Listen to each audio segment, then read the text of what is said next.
Hello and welcome to update number 2 of the Zig Clr project. So unfortunately today I've been a little bit feeling not so great for the second half of the day, but in the first half of the day I made some interesting progress. I'm going to show you this run1.sh file, which we're going to use in a moment.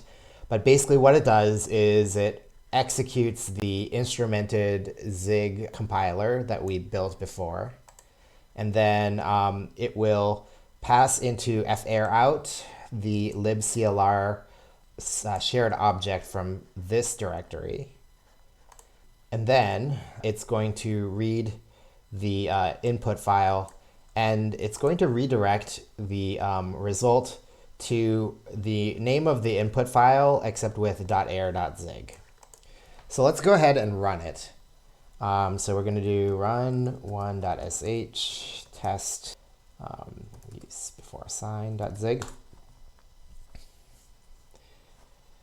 And you can see it's running through the compilation. And then it's done. And let's take a look at what got outputted. So we have this use before assign.air.zig.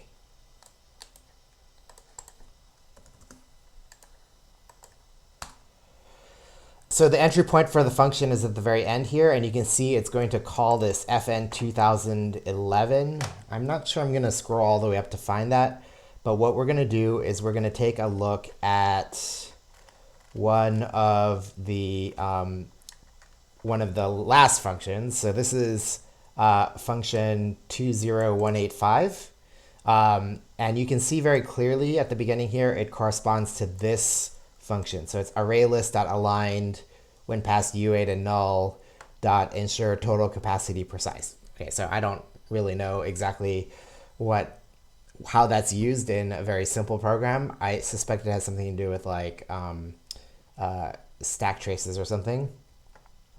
And then, so this context basically carries the context of where the program is in the big picture. So it's got a stack trace, and it's probably got things like line information. And at the end, we're going to pop the context off. Then it creates this thing called slots, which is a slice of slot objects. And in this case, it's going to make a slice of 148 of these. That's because this array list aligned ensure total capacity precise has 148 computational slots that it has to go through in order to complete its function. And at the end, we're going to dinit. Now, the interesting thing here is what we're doing here. So what we're going to do is we're going to assign into each of these slots a slot object or a slot struct. And what that slot struct contains is metadata and any sort of additional information about the type. For example, if you set the value of some information into a slot, it will label that as undefined, for example, if you set it to undefined. Or if you set it to some existing number, then it will set it to whatever that number is. Right now, the only one that I have implemented is .dbg statement. This entire way of doing things is incredibly flexible.